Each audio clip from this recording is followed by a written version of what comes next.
നമ്മുടെ മാർവലിൻ്റെ what if seasons എല്ലാവരും follow ചെയ്യുന്നുണ്ടെന്ന് വിചാരിക്കുന്നു. ഇപ്പോൾ അതിൻ്റെ സീസൺ 3 ഹയർ ആയിരിക്കുകയാണ്. അതിൻ്റെ ഓൾമോസ്റ്റ് 3 എപ്പിസോഡ്സ് ഇപ്പോൾ വന്നിരിക്കുകയാണ്. അതായത് ഡെയിലി ഓരോ എപ്പിസോഡ്സ് വെച്ചിട്ട് 8 എപ്പിസോഡാണ് മാർവൽ ഇപ്പോൾ റിലീസ് ചെയ്തുകൊണ്ടിരിക്കുന്നത്. ഈ വാട്ട് ഇഫ് സീസൺ 3 ആണ് ഈ വാട്ട് ഇഫ് സീസണിൻ്റെ തന്നെ മൊത്തം ഒരു എൻഡിങ്ങും. സോ അതിൻ്റെ ഫസ്റ്റ് എപ്പിസോഡിൻ്റെ ബ്രേക്ക് ഡൗൺ ആണ് നമ്മൾ നോക്കാൻ വേണ്ടി പോകുന്നത്. ഈ എപ്പിസോഡിൻ്റെ തുടക്കത്തിൽ തന്നെ കാണിക്കുന്നത് നമ്മുടെ ക്യാപ്റ്റൻ അമേരിക്കൻ സാം വിൽസണും ഓടിക്കൊണ്ടിരിക്കുമ്പോൾ സിവിൽ വാറിൽ നമ്മുടെ സാമിൻ്റെ ഓൺ യുവർ ലെഫ്റ്റ് എന്ന് പറഞ്ഞിട്ട് ക്യാപ്റ്റൻ ഓടി വരും. അതേപോലെ തന്നെ ഇവിടെ നമ്മുടെ ബ്രൂസ് ബാനർ പുള്ളിയുടെ സ്ട്രെസ്സും ദേഷ്യമൊക്കെ കൺട്രോൾ ചെയ്യാൻ വേണ്ടി ജോഗിങ് ചെയ്തുകൊണ്ടിരിക്കുകയാണ്. അപ്പോൾ പുള്ളി ഓൺ യുവർ ലെഫ്റ്റ് എന്ന് പറഞ്ഞിട്ട് നമ്മുടെ സാം വിൽസൺ അവിടെ ഓടിക്കൊണ്ടിരിക്കുകയാണ്. അപ്പോഴാണ് ഇവർ തമ്മിൽ കണ്ടുമുട്ടുന്നതും ഫ്രണ്ട്സ് ആവുന്നതും. ക്യാപ്റ്റൻ അമേരിക്ക സിവിൽ വാറിൽ തന്നെ നമ്മൾ കണ്ടിട്ടുണ്ടാവും നമ്മുടെ സാം വിൽസൺ ഒരു തെറാപ്പി സെക്ഷൻ കണ്ടക്ട് ചെയ്തുകൊണ്ടുള്ളത്. അങ്ങനെ അവിടെ നമ്മുടെ ബ്രൂസ് ബാനറിൻ്റെ ദേഷ്യമൊക്കെ കൺട്രോൾ ചെയ്യാൻ പറ്റുന്നുള്ളൊക്കെ ഒരു രീതിക്ക് ഒരു തെറാപ്പി ഒരു കൗൺസിലിംഗ് പോലെ കൊടുത്തുകൊണ്ടിരിക്കുകയാണ്. അങ്ങനെ പുള്ളിയുടെ ദേഷ്യം കാര്യങ്ങളൊക്കെ കൺട്രോൾ ചെയ്യാൻ വേണ്ടിയിട്ട് നമ്മുടെ സാം വിൽസൺ ഒരു ബോട്ടിൽ കയറ്റിയിട്ട് കടലിൻ്റെ നടുക്ക് ബ്രൂസ് ബാനറെ കൊണ്ടുപോവാണ്. എന്തിൻ്റെ കേടിന്? അങ്ങനെ അവിടെ ഒരു തണ്ടർസ്ട്രോം ക്രിയേറ്റ് ആവാണ്. അങ്ങനെ അതിലുണ്ടായിരുന്ന ഒരു ഇമ്പാക്റ്റിൽ നമ്മുടെ ബ്രൂസ് ബാനറിന് അടി കിട്ടാണ്. അങ്ങനെ പുള്ളി ഔട്ട് ഓഫ് കൺട്രോളായി മാറിയിട്ട് ഹൾക്കായി മാറാണ്. അവിടെ നിന്നാൽ സാമിന് ആപത്താണെന്ന് മനസ്സിലാക്കിയിട്ട് ഹൾക്കായി മാറിയ ബ്രൂസ് ബാനർ അവിടെ നിന്ന് ചാടിപ്പോവാണ്. അതിന് ശേഷമാണ് ഇതൊക്കെ ഗാമ റേഡിയേഷൻ കാരണമാണ് സംഭവിച്ചത്. എന്നാൽ ഈ മോൺസ്റ്ററിനെ ഇല്ലാതാക്കാൻ വേണ്ടി ഗാമ റേഡിയേഷൻ തന്നെ യൂസ് ചെയ്യാന്ന് പറഞ്ഞിട്ട് ഓവർ ഗാമ നമ്മുടെ ബ്രൂസ് ബാനർ പുള്ളിയുടെ ബോഡിയിലേക്ക് ഇഞ്ചെക്റ്റ് ചെയ്യാണ്. പക്ഷേ അത് ബാക്ക് ഫയർ ആയിട്ട് പുള്ളിനെ തന്നെ രണ്ടായി സ്പ്ലിറ്റ് ചെയ്യാണ്. വേറൊരു മോൺസ്റ്ററാക്കി മാറ്റുകയാണ്. പുള്ളിയുടെ തന്നെ ഒരു പകുതിയായി മാറ്റുകയാണ്. അങ്ങനെ ഇപ്പോൾ പുതിയതായിട്ട് വന്നിരിക്കുന്ന ആ മോൺസ്റ്റർ ഏപെക്സ് എന്നാണ് പറയപ്പെടുന്നത്. അങ്ങനെ ഓവർ ഗാമ റേഡിയേഷൻ മാത്രം ക്രിയേറ്റ് ആയതുകൊണ്ട് തന്നെ പുള്ളി ഓവർ സൈസ്ഡായിട്ട് മാറുകയാണ്. മാത്രമല്ല പുള്ളിയുടെ തന്നെ കൺട്രോളുള്ള ഒരുപാട് മോൺസ്റ്റേഴ്സിനെയും ഓവർ സൈസ്ഡ് ആയിട്ടുള്ളത് ആ ഏപെക്സ് ക്രിയേറ്റ് ചെയ്യാണ്. അങ്ങനെ ഇത്രയും പവർഫുള്ളും വലുതായിട്ടുള്ള ഹൾക്കിനെ എതിർക്കണമെങ്കിൽ ഹൾക്കിൻ്റെ ആ ഈവിൽ വെർഷനെ എതിർക്കണമെങ്കിൽ നമ്മളും ഹൾക്കായി മാറിയേ പറ്റുമെന്ന് പറഞ്ഞിട്ട് നമ്മുടെ അയൺമാനാണ് നമ്മുടെ അവഞ്ചേഴ്സിനൊക്കെ സൂപ്പർ ഓവർപവർഡ് ആയിട്ടുള്ള വലിയ വലിയ സോഡ്സിനെ ക്രിയേറ്റ് ചെയ്ത് കൊടുക്കുന്നത്. അതായത് വലിയ വലിയ ഹൾക്ക് ബസ്റ്റേഴ്സ് ക്രിയേറ്റ് ചെയ്ത് കൊടുക്കുകയാണ്.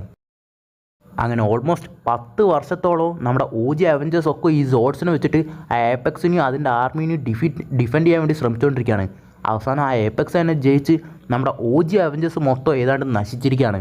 പക്ഷേ എന്നാലും അത്രയും വലിയൊരു ബാറ്റിൽ ആയതുകൊണ്ട് തന്നെ ആ ഏപെക്സ് ചെറുതായിട്ടൊന്ന് പേടിച്ച് കുറച്ച് പിൻവാങ്ങാണ്. അങ്ങനെ ഏതാണ്ട് 10 വർഷത്തോളമായിട്ട് ഇപ്പോൾ ആ ഏപെക്സിൻ്റെ ഒരു വിവരവും ഇല്ല. അതുകൊണ്ട് തന്നെ ഇപ്പോൾ നമ്മുടെ OG അവഞ്ചേഴ്സും ഇല്ല. അങ്ങനെ നമ്മുടെ സാം വിൽസൺ ക്യാപ്റ്റൻ അമേരിക്കയുടെ തലമേൽ പുതിയ അവഞ്ചേഴ്സ് ഫോം ആവാണ്. അങ്ങനെ ഓൾമോസ്റ്റ് ഇപ്പോൾ 10 വർഷം ആ ബാറ്റിൽ ആയതുകൊണ്ട് തന്നെ ആ വേൾഡ് തന്നെ ഏതാണ്ട് നശിച്ച് പോസ്റ്റ് അപ്പോക്കലിപ്റ്റിക് വേൾഡ് സിറ്റുവേഷനിലാണുള്ളത്.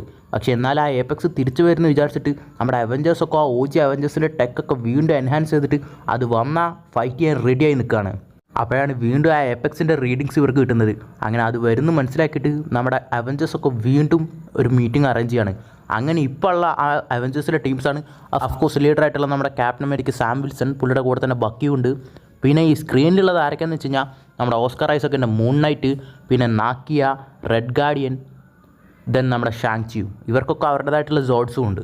നമ്മുടെ മോണിക്ക ഇതിനൊക്കെ കാരണമായിട്ടുള്ള ബ്രൂസ് ബാനറാണ്. എന്തുകൊണ്ട് അവനെയും ചേർത്ത് നമുക്ക് ഈ ഏപെക്സിനെ ഡിഫീറ്റ് ചെയ്യാൻ വേണ്ടി ശ്രമിച്ചുകൂടാന്നൊക്കെ പറഞ്ഞൊരു നമ്മുടെ സാം വിൽസൺ അതിനെ എതിർക്കാണ്.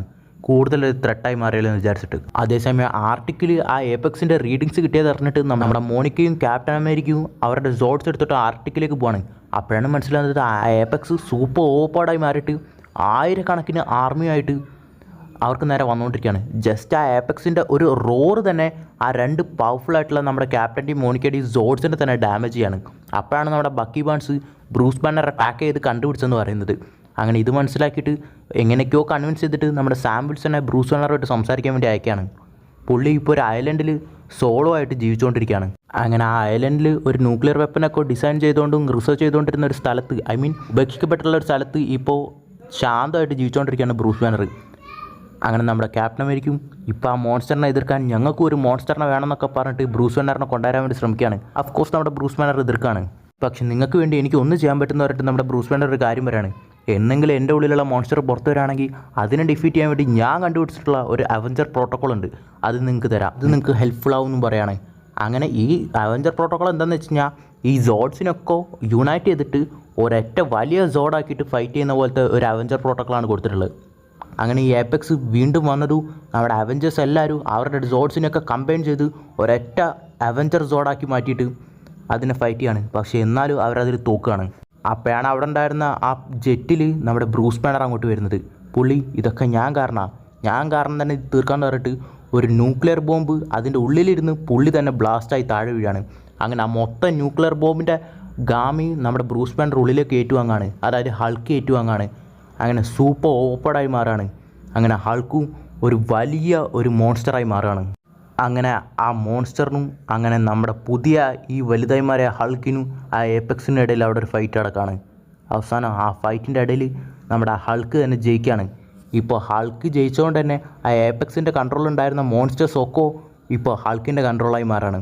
പക്ഷേ നമ്മുടെ സാം വിൽസൺ സംസാരിച്ച കാരണം നമ്മുടെ ബ്രൂസ് ബാനർ കൺട്രോളായിട്ട് ഇപ്പോൾ പുതിയതായി മാറിയ നമ്മുടെ ഹൾക്ക് ഏപെക്സ് ആയിട്ട് ആ മൊത്തം മോൺസ്റ്റേഴ്സിനെയും അവിടുന്ന് എങ്ങോട്ടേക്കോ കൊണ്ടുപോവാണ്.